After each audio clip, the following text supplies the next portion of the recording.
va commencer une série sur l'évangile de Luc. Et donc, je vais commencer par Luc 1, bien sûr. Je ne sais pas ce que vous pensez un peu des gens aujourd'hui, mais souvent on entend dire que, en particulier en France, les gens sont devenus incrédules. Et qu'on n'arrive pas vraiment à attirer leur attention sur Dieu et quelque part à leur faire comprendre que croire en Dieu, croire en Jésus, c'est quand même quelque chose de raisonnable. Et oui, je pense qu'il y a du vrai. Mais je pense que l'inverse est au moins autant vrai. Je pense qu'on a tendance à être trop crédule. Ce qui me frappe, c'est que, et même parfois je me surprends à être moi-même comme ça, souvent les gens, et je m'inclus là-dedans, on peut avoir des opinions très tranchées sur certains sujets. Et puis, si on prend l'effort de recul, on se dit, mais pourquoi je suis si sûr de moi, en fait, sur ce sujet-là, quoi. Et ça concerne un peu tout, quoi. En politique, en économie, en géopolitique, sur la médecine, la vision du monde, la spiritualité, sur les versions officielles ou complotistes de certains événements. Souvent, on a lu un article ou on a regardé une vidéo sur YouTube ou un autre réseau social, et ça suffit à nous convaincre sur certains sujets. Et souvent aussi, comme les réseaux sociaux ont vu qu'on était intéressés et à peu près convaincus, ils vont nous bombarder d'informations allant dans le même sens, et on finit par y croire dur comme fer, et on finit par se penser expert, plus intelligent que les autres qui ont une opinion divergente, alors qu'on fait simplement confiance en quelqu'un qu'on ne connaît pas, qui se dit expert. Et il y a un côté, en fait, un peu absurde quand on y réfléchit, sur, finalement, quelles sont mes opinions sur différents sujets. Et on peut avoir des discussions parfois animées. Sur l'économie, peut-être vous avez lu un livre, dans le meilleur des cas, ou juste vu un parleur convaincant sur le sujet, et vous tenant, par exemple, de la théorie libérale. Ou inversement, vous avez écouté quelques économistes à la mode, comme Piketty ou autres, et vous êtes tenant de la version un peu opposée en disant il faut que l'État intervienne, il faut que l'État contrôle. Et la plupart des gens sont finalement assez facilement convaincus sur ces sujets-là, et vont mener tambour battant des conversations pour essayer de convaincre les gens autour d'eux, et parfois ça crée des conflits ou des tensions. Mais voilà, en prenant un peu de recul, je me dis en fait, on est tous assez crédules quand même. On se laisse convaincre, parfois manipuler, et convaincre par pas grand-chose, et on commence à s'intéresser à un sujet, et puis à la fin on croit tout savoir, et on y croit mordicus, quoi. Et donc, à l'opposé, vous avez aussi des personnes qui ne croient plus en rien, en voyant un peu tout ça, ils disent, bon, on peut être sûr de rien, on croit en rien, je mène ma vie tranquille, je laisse les gens se battre sur leurs conflits, là, sur leurs idées, et moi je mène ma vie, quoi. Et donc on peut avoir ces deux tendances qui coexistent, une certaine incrédulité sur certains sujets, et au contraire, une confiance mal placée, je dirais même une crédulité sur d'autres. Et ça me fait penser un peu à 2 Timothée 4, verset 3, qui montre ça en fait, c'est que ce que Paul annonce à l'avance, c'est que les gens vont préférer croire à des fables plutôt qu'à la vérité. Alors cette pas croyance, ça va être un peu difficile à avaler au début, mais je vais expliquer pourquoi. Et donc Paul il dit, au contraire, ayant la démangeaison d'entendre des choses agréables, ils se donneront une foule d'enseignants conformes à leurs propres désirs. Ils détourneront l'oreille de la vérité et se tourneront vers les fables. Bon, tout le monde aime bien les fables, hein. Narnia, Le Seigneur des Anneaux, voir des contes de l'enfance, hein, c'est agréable. Mais normalement, on doit quand même distinguer ça de la vérité. Mais on a une tendance, quand on entend un discours un peu convaincant et qui nous plaît, on va avoir envie de le croire. Et la question qu'on peut se poser, mais est-ce que c'est pas pareil finalement pour ma foi, pour notre foi chrétienne? Est-ce que finalement j'y crois parce que c'est agréable ou autre?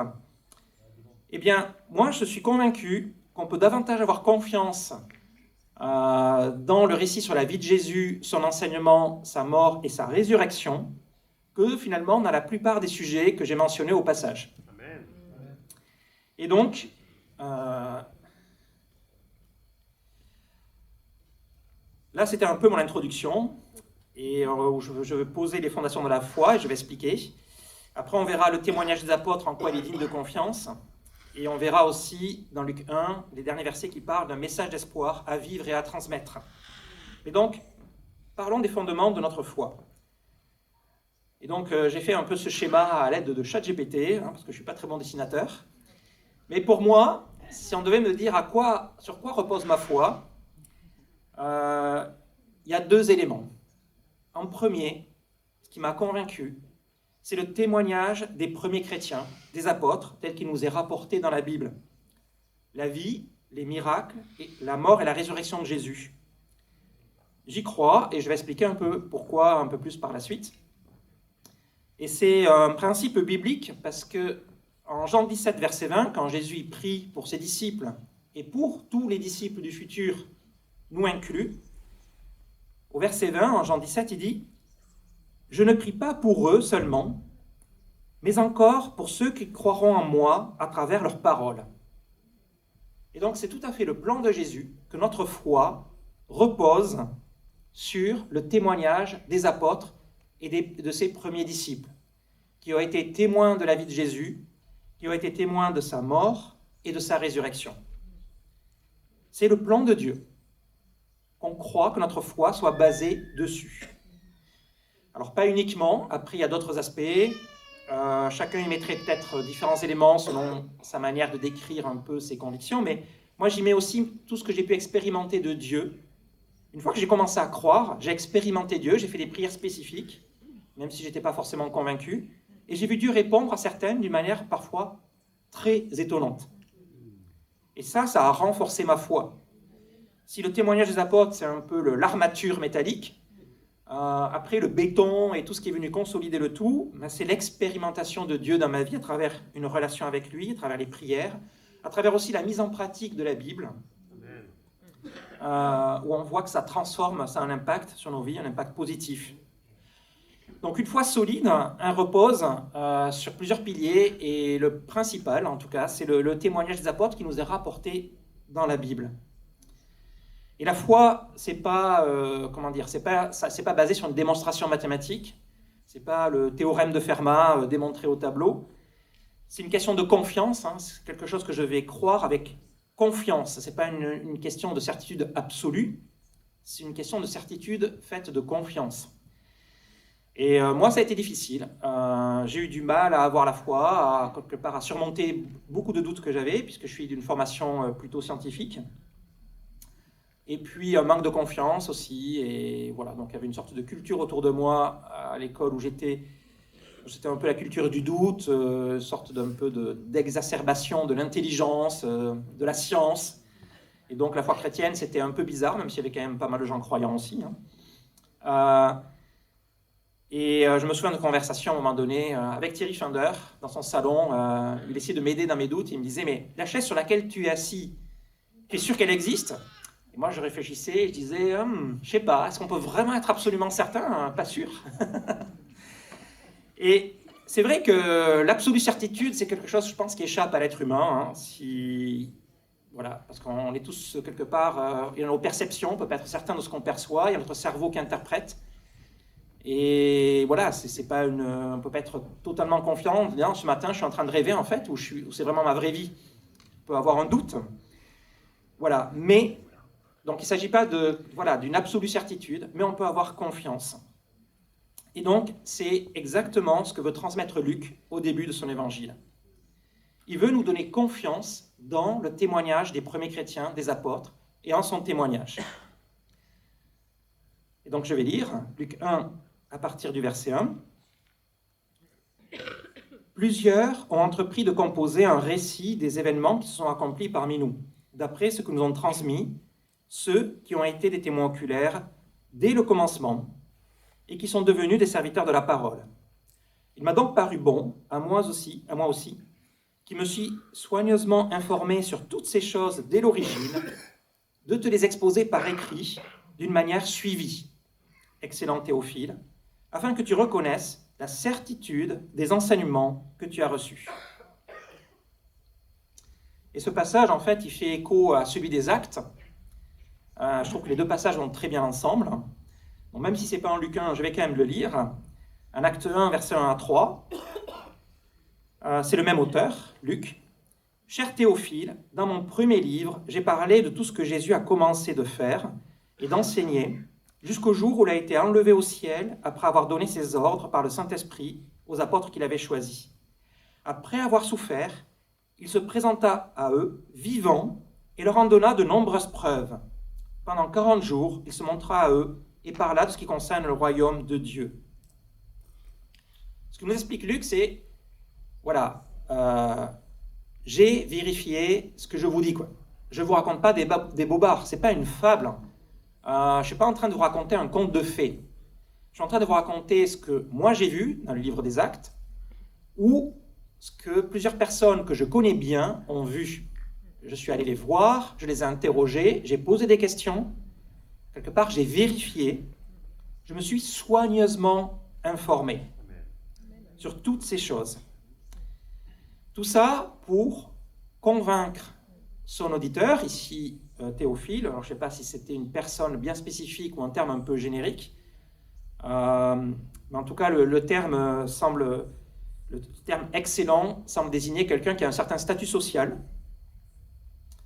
Et donc, on le voit bien d'ailleurs dans la manière dont l'évangile de Luc et des Actes est écrit, c'est soigneusement écrit. Luc fait partie d'un milieu social probablement assez élevé. La tradition très tôt, dès le IIe siècle, a affirmé que l'auteur était Luc, le compagnon de Paul, qui était médecin. Et il y a plusieurs passages qui, quelque part, le suggèrent fortement. C'est que dans le livre des Actes, à partir du chapitre 16, on a un « nous » qui apparaît. Et on voit bien que ce « nous », ce n'est pas une manipulation pour dire, voilà, j'étais témoin de la vie de Paul. C'est presque par inadvertance qu'il arrive. Tout d'un coup, on a un « nous » qui arrive, et il est répété à d'autres endroits. Donc, tout ça montre bien, a priori, sauf théorie un peu compliquée, que Luc, le compagnon de Paul, est l'auteur de l'Évangile et du livre des Actes. Il est appelé le médecin bien-aimé, par exemple en Colossiens 4, il est mentionné en Colossiens 4, en Philémon, en 2 Timothée, comme compagnon de Paul et comme médecin bien-aimé. Et ce qu'on voit, c'est quelqu'un qui veut faire preuve de rigueur, d'exactitude, de précision. Il fait très attention dans la manière de raconter à respecter l'ordre des événements. Matthieu, par exemple, son accent, c'est sur les paroles de Jésus. Donc il va raconter quelques anecdotes, mais il ne va pas trop se préoccuper de l'ordre. Il se préoccupe plutôt du sens que de faire œuvre d'historien, contrairement à Luc. Il va mentionner les gouverneurs, Quirinus, Festus, Agrippa, les recensements. Et chaque fois que les gens ont voulu un peu confronter ce que Luc disait, même si certains sujets font encore débat, beaucoup d'historiens ont trouvé des éléments qui montraient que Luc avait bien raison sur sa datation, sur les noms, sur la description des lieux qu'il fait dans le livre des Actes. Donc il y a beaucoup de raisons de lui faire confiance. Luc est digne de confiance et d'autres éléments qui permettent de le dire. C'est aussi son intégrité. Moi, ce qui me marque, par exemple, c'est qu'il s'adresse a priori à une classe assez aisée, à des gens de milieux plutôt riches. Et pourtant, l'évangile de Luc, c'est sans doute l'évangile le plus exigeant vis-à-vis des riches. En fait, il fait tout le contraire de ce qu'une bonne campagne marketing devrait faire. Donc, si le but de Luc, c'est de convaincre les gens pour les faire entrer dans sa religion, pour y trouver quelque chose à gagner, c'est un peu contre-intuitif, c'est plutôt maladroit, parce qu'il va donner des enseignements qui sont vraiment difficiles à entendre quand on est dans la classe aisée. En Luc 6, verset 24, il va dire « Malheur à vous les riches ».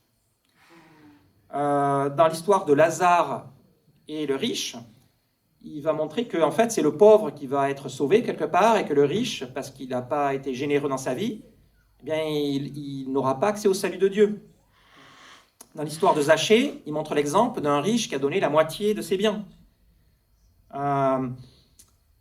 Bref, on a aussi l'histoire du jeune homme riche qui vient voir Jésus et qui se fait quelque part retoquer parce qu'il n'est pas prêt à tout abandonner pour le suivre.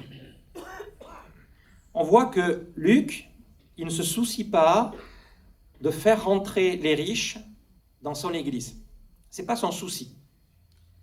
Pourtant, ça serait une bonne stratégie. Franchement, quand vous voulez développer un mouvement religieux, vous avez besoin de fonds, c'est sûr.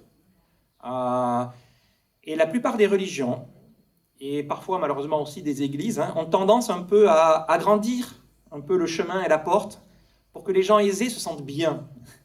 Parce que bon, on est bien content d'en avoir, et donc on a envie de leur faciliter un peu la tâche. Moi je me souviens d'un ami, collègue de travail, avec qui on avait commencé à étudier la Bible. C'est un très bon ami, et il a fait une remarque, mais qui était, je trouve, parfaitement lucide. Il disait, bon, j'ai bien envie de devenir chrétien, il y a des choses que j'ai envie de mettre en pratique, mais franchement, Jésus, il est un peu trop radical. Franchement, ça marcherait beaucoup mieux, son message, si on enlevait quelques passages un peu problématiques. L'idée de, quelque part, de le préférer à son père et à sa mère d'une manière extrême, d'être prêt à tout abandonner pour suivre Jésus. Franchement, on arrangerait un peu et je suis sûr qu'il y aurait beaucoup plus de gens qui seraient chrétiens. Et c'est vrai. Il faudrait changer un peu quelques passages. Dans l'évangile de Luc, on pourrait changer quelques trucs et je suis sûr que ça marcherait beaucoup mieux. On pourrait convaincre, enfin, a priori en tout cas, selon des critères humains. Mais voilà, que ce soit Luc ou même Jésus et les autres apôtres, ils ne sont pas vraiment souciés d'avoir quelque part un message respectant les codes du marketing. Ils ne s'est pas soucié de faire entrer les gens à tout prix dans l'église ou dans le royaume. Ce que voulait Jésus, c'est des vrais disciples, pas des sympathisants, pas des followers au sens réseaux sociaux, quoi. Pas des gens qui likent Jésus. On ne pouvait pas vraiment liker Jésus parce qu'il disait des choses qui étaient vraiment difficiles à entendre. Et Luc, on voit dans son récit, il est vraiment fidèle à ce côté un peu âpre, un peu rugueux des enseignements de Jésus. Donc ça m'aide à avoir confiance. C'est qu'on voit, quand on lit cet évangile et les autres, il y a beaucoup de choses difficiles à entendre, qui donnent parfois envie de fermer la Bible et d'aller regarder ailleurs. Et il y a Jésus en Jean 6 qui va faire un discours qui est tellement difficile à entendre que ses disciples lui disent « Mais en fait, qui peut écouter ce que tu dis, quoi ?» Pareil lorsqu'il parle au jeune homme riche, « Mais qui peut être sauvé ?» Sous-entendu, « Mais Jésus, tu ne devrais pas dire ça comme ça, en fait. Là, tu fais fuir les gens. » Et ça ne fait pas peur à Luc. Et c'est aussi le cas des apôtres. Que ce soit Luc ou les apôtres, ils ont risqué leur vie, ils ont engagé leur vie, ils ont sacrifié leur vie pour beaucoup. Ils ont montré un exemple d'amour et de générosité, ils ont fait des miracles. Et parmi les critères pour être dirigeant, on a pu les lire quand on a parlé du rôle des anciens, mais il y a ne pas être attiré par les gains. Il y a aussi l'idée d'être un serviteur exemplaire. Jésus, il a lavé les pieds de ses disciples. Donc quand vous prêchez à quelqu'un, par exemple quand Paul prêche à Festus ou à d'autres personnes de la classe supérieure romaine, et leur dit, ben voilà, la vraie grandeur, c'est d'être au service des autres, et Jésus, il a lavé les pieds de ses disciples, vous allez les faire bondir de leur siège. C'est pas un message qu'ils ont envie d'entendre. Et ça contraste avec les autres religions. Si vous regardez la plupart des religions, vous avez soit des récits un peu mythiques, par exemple la vie de Bouddha. On ne sait pas exactement dans quel siècle il a vécu, il y a une incertitude à peu près 100 ans sur sa vie. Et puis les écrits qui concernent Bouddha, ils ont été écrits plusieurs siècles après. Et puis il y en a, on voit c'est un côté un peu mythique. Il n'y a pas un souci de raconter avec exactitude sa vie en fait. D'autres religions, on voit que le fondateur, il s'est octroyé quelques avantages. Certains se sont octroyés, par exemple, le fait de ne pas avoir que les lois morales qui s'appliquent à tout le monde ne s'appliquent pas forcément exactement comme ça à eux. Il y a des dérogations. Où ils ont des dérogations pour avoir un statut social plus élevé, plus de revenus. Et ça, c'est la religion humaine. On l'observe facilement, et même des églises chrétiennes qui peuvent dériver assez facilement vers ça. Où les dirigeants ont un statut un peu de prestige, un peu comme exactement le contraire de ce que Jésus dit, en fait. Moi, je veux que vous soyez des serviteurs, quand il parle à ses apôtres. Et quand Jacques et Jean vont vouloir avoir la place à droite et à gauche, il leur dit, mais attention, dans mon royaume, c'est pas comme dans le monde, où les gens en position d'autorité, ils se mettent au-dessus des autres. Ici, non, c'est pas pareil. Vous allez être à ma droite, à ma gauche, c'est être les plus grands serviteurs. Donc tout ça montre qu'en fait, il y a quelque chose d'unique dans l'Évangile, et on peut avoir confiance parce que ça repose sur des bases solides. On a des témoignages rigoureux, on a des dirigeants, les dirigeants fondateurs qui ont montré un exemple radical de service et de don de soi. On a des attentes élevées, un message qui n'est pas du tout fait pour plaire à tout le monde, qui est difficile à entendre. Et puis bon, si vous voulez creuser sur le sujet, il y a des livres à lire, bien sûr. Je veux pas, ça prendrait trop de temps d'en parler dans tous les détails. Il y a une chaîne de transmission depuis les apôtres jusqu'à leurs disciples, comme Luc, qui ont écrit. On a des copies des manuscrits qui datent dès la seconde moitié du 1er siècle, des fragments, et puis des manuscrits quasiment complets dès le 2e. Donc on peut avoir confiance dans les manuscrits, ils ne sont pas falsifiés. On a des fragments, des poteries. Et donc on a beaucoup de raisons d'avoir confiance à l'Évangile. En fait, beaucoup plus que dans la plupart des récits historiques, même récents, qu'on accepte sans trop parfois se questionner. Bon, aujourd'hui, par contre, il y a toujours des théories alternatives, hein, bien sûr. Mais... Et donc, si vous avez des doutes, je vous encourage à creuser, à lire des livres sur le sujet. Et puis, une fois qu'on comprend ça, à quel point la foi en Jésus, en sa résurrection, repose sur des bases solides, eh bien, ça nous donne envie de le partager, ce message. Et si on veut être convaincant, eh bien, les gens vont regarder notre crédibilité, notre intégrité et notre exemple personnel. Et moi, ça m'a fait réfléchir à un sujet, parce que moi aussi, parfois, j'ai des opinions très tranchées sur certains sujets, on va dire trop, où je suis trop sûr de moi. Certains sujets, ça peut être sur des sujets de politique, d'économie, de géopolitique ou de santé, parce que j'ai lu quelques articles, et puis je me dis, mais en fait, si j'affirme avec trop d'orgueil mon opinion là-dessus, et que la personne en face a aussi étudié le sujet à une opinion différente, je risque de perdre un peu de ma crédibilité, et ne pas montrer un exemple d'humilité, qui fait que quand je vais parler de Dieu, de l'Évangile, ma parole elle aura moins d'impact que si je m'étais montré plus humble quand j'affirme mon opinion sur certains sujets politiques, médicaux, santé, géopolitique ou autres. Et ça me fait dire que je dois faire attention quand même quand je m'exprime avec mes amis, à mon travail ou ma famille, de ne pas être orgueilleux, de rester humble, d'être conscient que ce que j'annonce là, ou mes opinions, ça reste des opinions. J'en suis pas certain, je ne suis pas le meilleur expert de la planète sur le sujet, et donc je laisse de la place à la nuance, et que si quelqu'un a une opinion différente, il va se sentir respecté et sera à l'aise avec moi. Et si je fais ça, ça me permet d'être plus, quelque part, mieux écouté, plus crédible, si j'affirme, voilà, je crois en Jésus, je crois en sa résurrection, et je pense que j'ai des raisons solides d'y croire. Et là, ça va être, je pense que je serai beaucoup plus respecté dans mon témoignage si je sais faire preuve de retenue sur des opinions sur plein de sujets autour de moi. Et mon deuxième point, qui sera aussi ma conclusion, et ça aussi c'est quelque chose qui va nous aider quelque part à avoir la motivation de partager notre foi, c'est la fin de Luc 1. Donc Luc 1, c'est un long chapitre. J'ai lu le début et la fin. Je vous laisse le milieu, qui parle donc de l'Annonciation à Marie, de Jean-Baptiste aussi. Mais j'ai bien aimé les derniers versets, parce que je trouve qu'ils sont porteurs vraiment d'un message d'espoir. C'est un peu la bande-annonce de l'Évangile, en fait. Si vous voulez résumer en quelques lignes l'Évangile avant de connaître la vie de Jésus, je trouve que là, voilà, ce passage, il est remarquable. Et donc, c'est le père de Jean-Baptiste qui prophétise sur Jean-Baptiste et en même temps sur Jésus.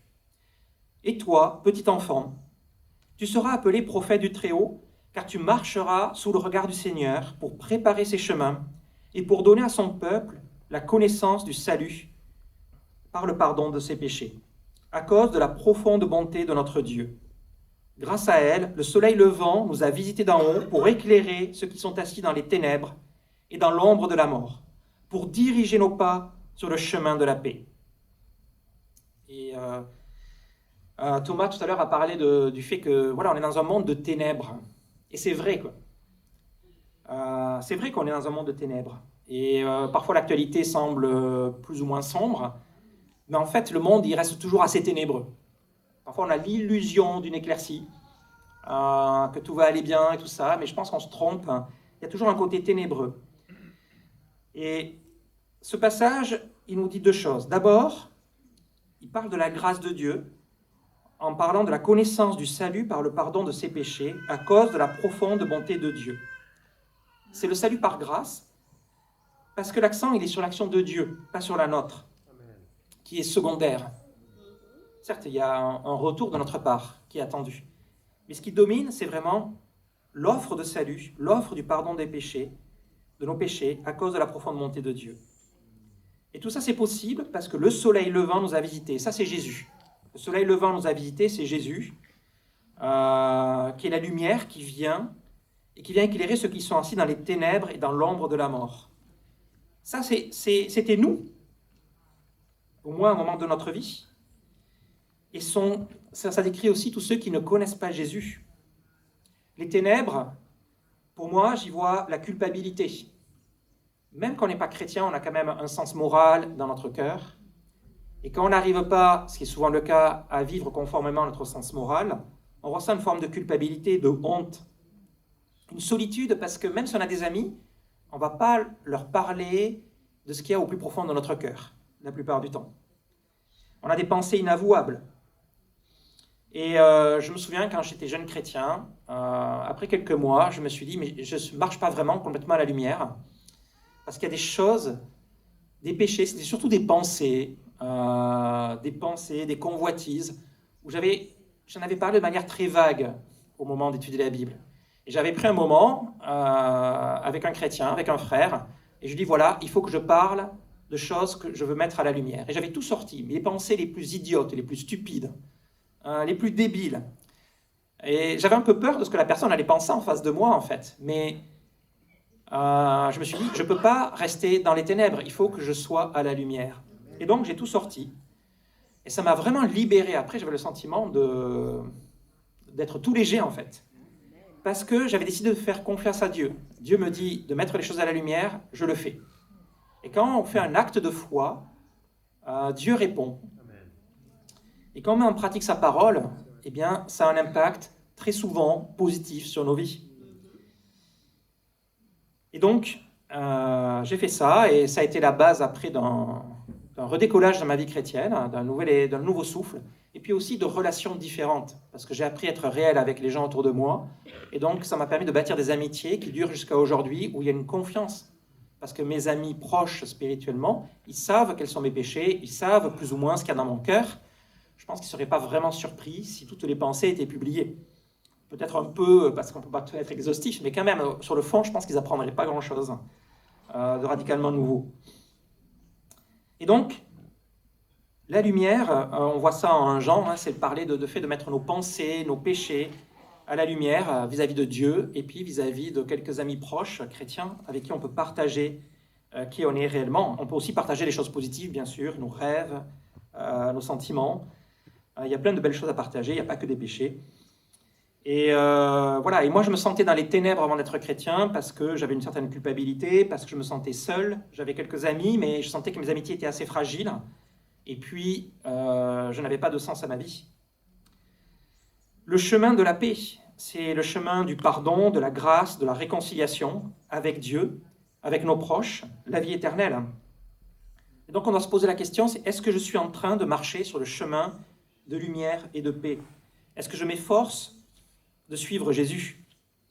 Et parfois, après de longues années de vie chrétienne, on peut perdre de vue la beauté de ce chemin, la beauté de la lumière, et on se laisse distraire. Et notre regard commence à être attiré par les choses du monde. Et quelque part, on ressent qu'on expérimente une vie chrétienne un peu fade. Et ça, c'est un sujet important à s'analyser en ce début d'année, se dire, est-ce que je suis en train de vraiment marcher à la lumière, d'expérimenter une vie chrétienne dans la paix? Et là, il y a le rôle clé des relations spirituelles avec d'autres personnes, avec d'autres chrétiens.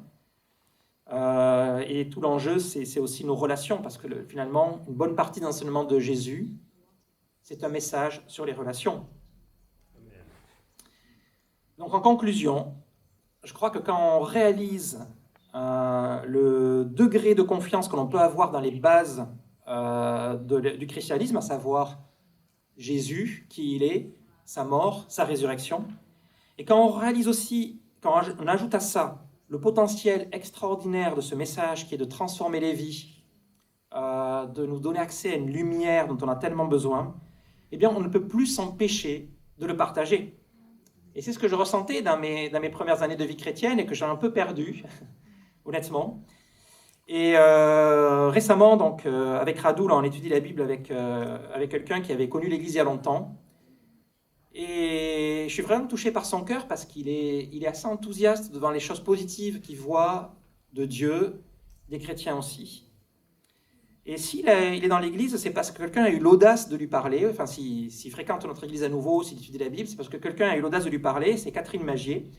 Je pense que Catherine est souvent un exemple d'audace dans le partage de sa foi, assez défiant. Et c'était, je crois, à l'hôpital, où elle était pour je ne sais plus trop quel sujet d'urgence, où elle a saisi l'occasion de partager sa foi à quelqu'un qui était là. Et donc, elle lui a parlé de Dieu, de la Bible, de l'Église, et il est venu. Et moi, ça m'est arrivé d'aller à l'hôpital pour différents sujets, donc à part quand on est en mauvais état, où c'est un peu difficile de partager sa foi, mais je me suis pas dit, tiens, c'est l'opportunité peut-être de partager ma foi avec quelqu'un, Dieu montre-moi. Et je me suis dit, tiens, quand j'étais jeune chrétien, j'avais beaucoup plus d'audace que ça.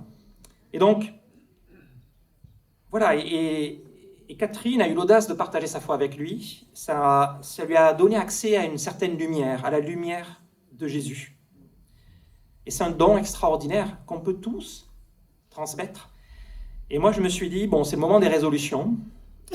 Et moi, je me suis dit, il faut que je rajoute avoir l'audace de partager ma foi dans les rencontres de la vie. Retrouver une certaine audace. Ça ne veut pas dire qu'on doit faire n'importe quoi, n'importe comment, mais au moins prier pour avoir le courage et l'audace et le discernement pour saisir les occasions. Et notre motivation, ma motivation pour partager ma foi, c'est parce que j'ai confiance dans ce que je crois. J'ai vraiment confiance. C'est un message d'espoir qui transforme les vies. Ce n'est pas une fable. Elle repose sur des bases solides, le témoignage des premiers chrétiens et l'expérience de l'action de Dieu dans notre vie.